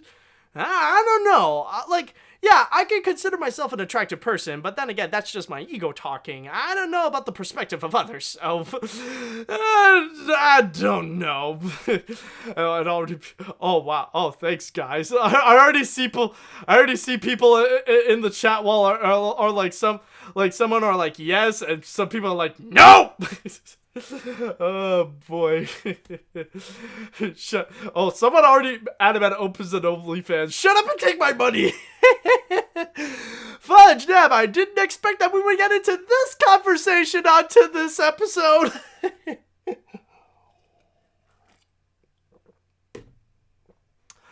Okay, so with that said and done, it is now time that we shall go on to the grand finale. And this one is going to be more of a bonus miscellaneous because it will discuss about another subject I hold dear so much to my heart, theme parks. And this week it has been very interesting when it comes to the news of theme parks because it does come with some good news and bad news.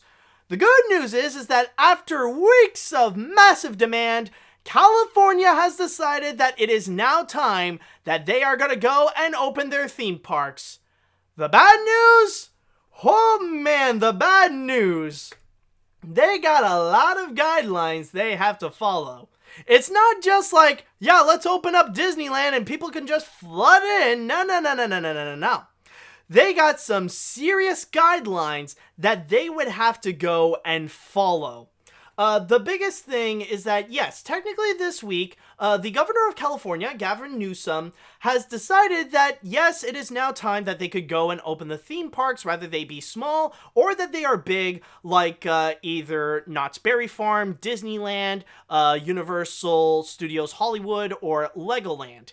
However, they would have to go and follow some strict rules. More specifically, they have different tiers of like when is it safe for them to be reopened and what should they do when they are open during those tiers. Theme parks immediately fall in the category of the worst tier, tier 4. And from there, they have put up some very specific rules onto this. The biggest one is regarding the capacity, where they stated that for all theme parks, the capacity can only be limited to 25%, or at maximum 500 people, whichever would be considered the fewest. But wait, there is more. There is actually 6 additional guidelines that they have also opened for all these theme parks. So I'm going to go and read them to you from my source here on Deadline, as it states. Number 1, one-way foot traffic and clear directions to better control the flow of guests throughout the park, especially in certain heavily used and or narrow throughways.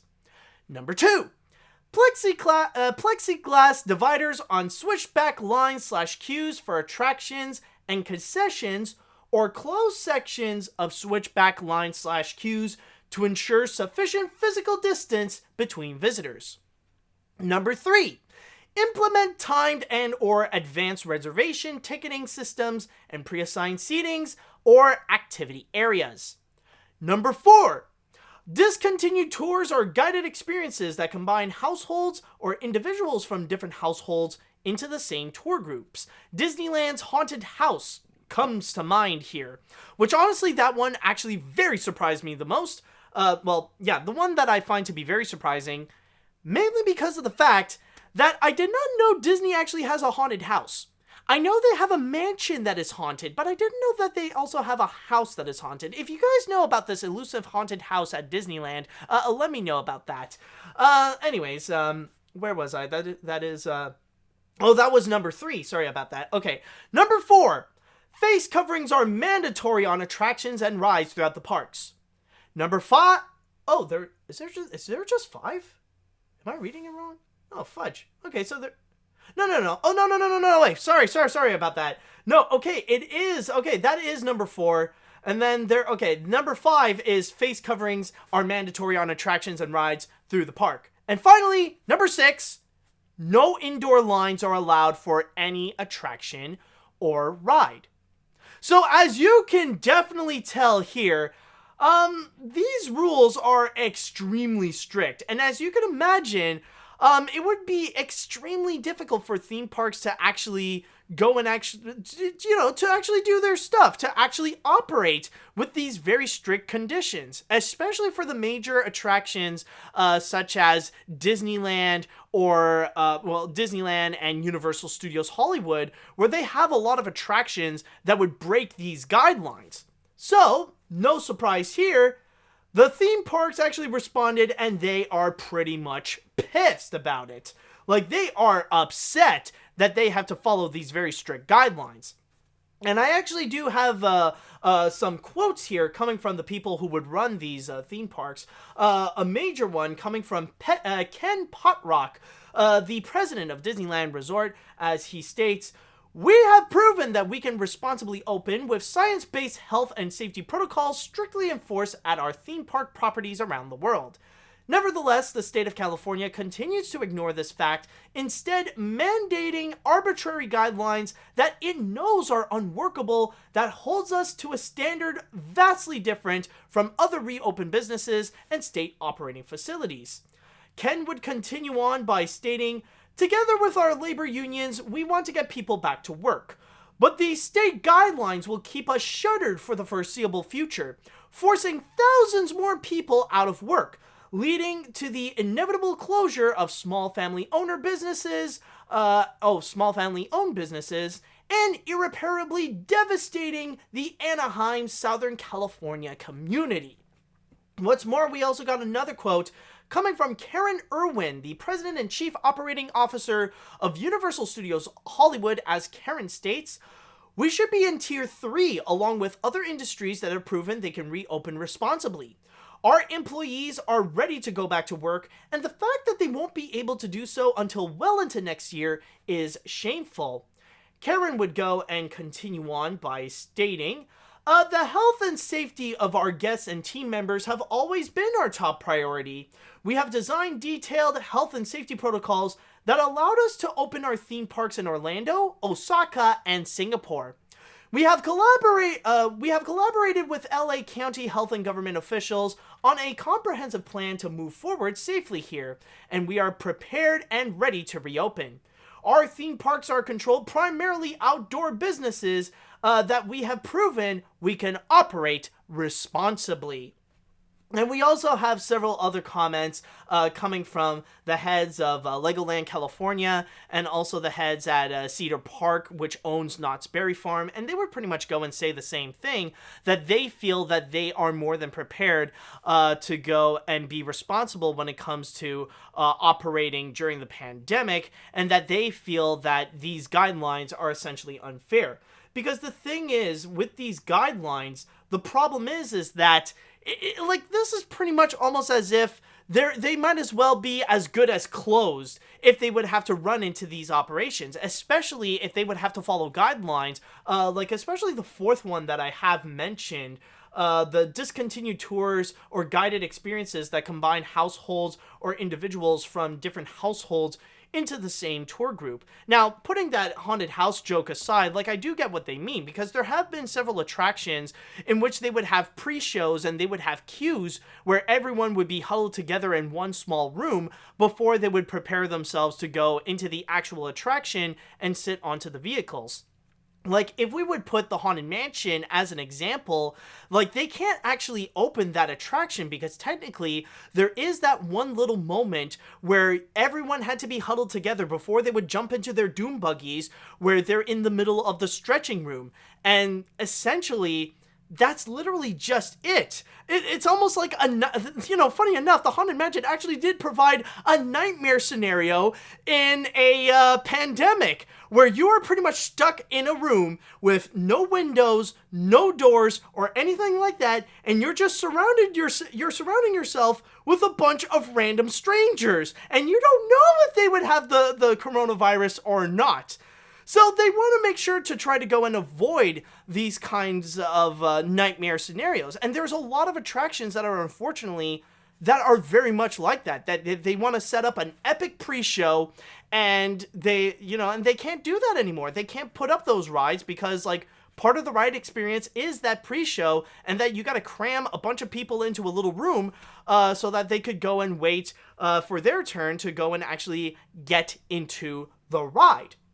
And the thing is, I honestly understand the anger of theme parks over here, because I will state this right now. Like, I'm on the side that I completely disagree for theme parks to be reopened. And I do believe that theme parks such as Disney World, Universal, and all that kind of stuff, they should be closed during this pandemic because obviously, especially in America, they are not ready to go and reopen for business. Maybe it could be safe now, like in Tokyo or in Paris and stuff like that, but especially not in the US. However, I will give them credit that there has yet to actually have an outbreak that was caused in a theme park. We have yet to actually heard about a report that there was a massive coronavirus outbreak because of someone with the coronavirus spreaded it onto guests at like either the Magic Kingdom or in Universal or something like that. We have yet to hear about a case, and they do try to actually put up their guidelines and to make people follow the rules. You know, to have people do social distancing in lines, to have a mandate on masks, and to kick out any idiot who refuses to go and wear a mask and think that they're all high and mighty and believe in those insane conspiracy theories regarding masks and stuff like that. Now, granted, they're not perfect at it, and there have been some times that there are reports where the guidelines are not as properly followed, but at least the theme parks do try. And that's why they say that they are more than ready to go and actually reopen some of the other parks, like in California. So I do get their frustration. They have proven all around the world, and even in Florida, that they are more than ready to go and operate theme park rides during a pandemic. And with these strict rules, like with about half of their attractions closed down, with very few people that could even come in the first place, it's something that they can't really go and operate properly. It's something that they feel like they would actually have a hard time to go and do so. And honestly, I don't necessarily blame them. But at the same time, if I would have to go and pick a side, honestly, I gotta go with the California government, honestly. Because at that point, with the California government, I do get why they have to put up their strict rules, because keep in mind, we are in a pandemic. That's like the big thing to freaking emphasize on. And especially in a place like California, which at one point was actually the most infected state of the country. Well, that is until Texas decided to come in and like just unleash a massive bomb in the style of Dr. Strangelove, just riding the coronavirus going, yeah! And now they're the ones who decided to go and be the most infected state in the country because everything is bigger in Texas. But that still doesn't change the fact that when it comes to California, there are still more than 400,000 active cases, and the total amount of cases that got infected is 900,000 by now. So the thing is that with California, they still have to be extremely careful when it comes to handling the virus, and especially in places like theme parks such as Disneyland and Universal and Knott's Berry Farm and all that kind of stuff. Because again, there is still that nightmare scenario about like having an outbreak, and with the way theme parks would operate and how they've built themselves up, it feels like it's most likely an entire theme park would actually be responsible for that kind of outbreak, and they're doing everything they can in order to go and avoid that kind of case. So honestly, it really is kind of that complicated scenario. And not to mention, by the way, when it comes to the United States itself, like even though there are most countries like in Canada where we are experiencing our second wave, the United States, however, like right now, their numbers are really getting back up. Like they used to, like for a while, they used to average around 40,000 a day, but now like it's been increasingly more and more and more, where 50,000 a day, 60,000 a day, 70,000 a day, even like around 80,000 a day in the pandemic. I think like, like the day before that I'm recording this right now, like they actually reported that there was around 80,000 cases, like the most that has been, like the most cases that happen in a single day in the United States. Like, really think about that. 80,000 in one day. There are plenty of other countries that haven't even gotten 80,000 cases in total. So that really is a sign that the US is not ready to open, and that there needs to be more strict rules, like trying to mandate masks literally everywhere in the country. They need to do something in order to go and handle this pandemic. But as we all know, with Trump and the GOP, they are less than qualified to do literally anything about it. Like, they're doing jack all, and that's why right now the United States is the global epicenter of this pandemic. So right now, they really are stuck in a very complicated scenario where honestly, you know, there's a part of me that does understand when it comes to theme parks. You know, I get why they want to reopen. I get that they are eager to reopen. And they, like, admittedly, I will say that they have kind of proven themselves a little bit that they actually could.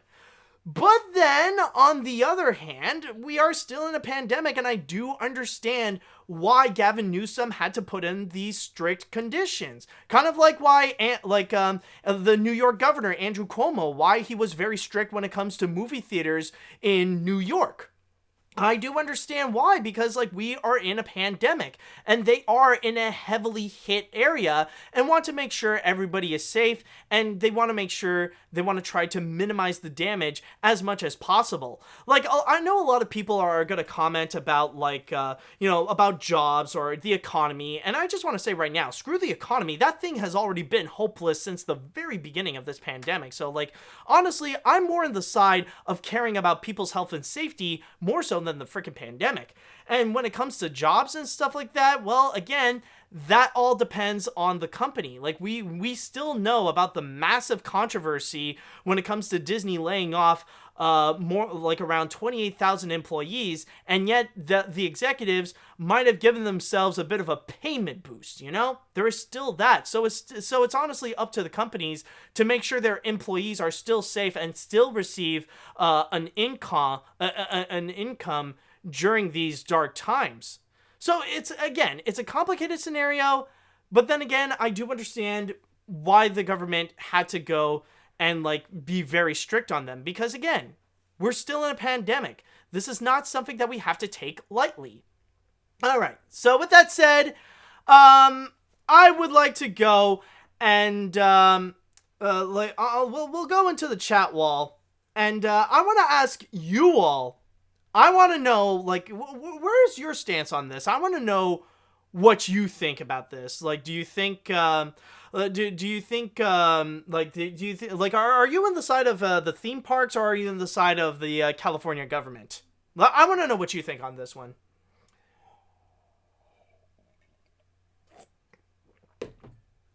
Okay, so what do you think? Plus, ending this pandemic is caring about the economy, because actually the ending is effectively makes reopening go by faster. This brought to you by someone whose family works in the airline industry, specifically international travel, but their main priority is still people. Yeah, you actually have brought up a good point, and maybe I didn't necessarily word that correctly. The thing is, my most important priority is the health and safety of others, more so than the economy. That's my big thing. As long as we can as long as we can keep people's health and safety good, then that could actually help the economy to go and grow. And trust me, the economy won't be better if you refuse to go and wear a mask. So I'm just saying. Let's see what we got here. Excuse me. Let's see what we have. Where is it? Do we have any good comments? Honestly, I know that Disneyland and other California theme parks remain closed during this pandemic, as I am currently drawing characters and backgrounds. I hope Biden wins and save us from the virus. Well, I mean, he's not going to save us from like the whole virus, but at least keep it under control. Like what we are hoping for Biden is that he would keep the virus under control until a vaccine is actually created, it is effective, and that it is available globally. Let's see. What the fridge? Okay, I'll go here. I definitely think this is for the best. The pandemic is getting worse in the US, and we need to protect ourselves as much as possible, and this is why we need to vote for Biden, because he has the power to end this. Correct. Again, to correct you guys, the power to minimize this. The power to actually do something about it. The power to actually control it in a way. Like, he is much more likely to actually put a mandate on masks and to put a ban on anti-mask protests or anything like that in order to minimize the damage. And to actually provide the budget. Like, take some of the budget from the police or the military and actually give it to businesses that would need it to survive during the pandemic. Now, it would be chances are, would that actually happen? Maybe unlikely, but still, a good idea nonetheless. Let's see now. Oh, okay, so someone from California. As a California resident, I am on the side of the California government with Gavin Newsom, but I'm still on the side that theme parks would still close, considering that we have the highest amount of cases in all of the country. Again, not anymore. Texas took your mantle on that. Even with all of these strict rules, I'm still worried about the long run that more cases would be discovered.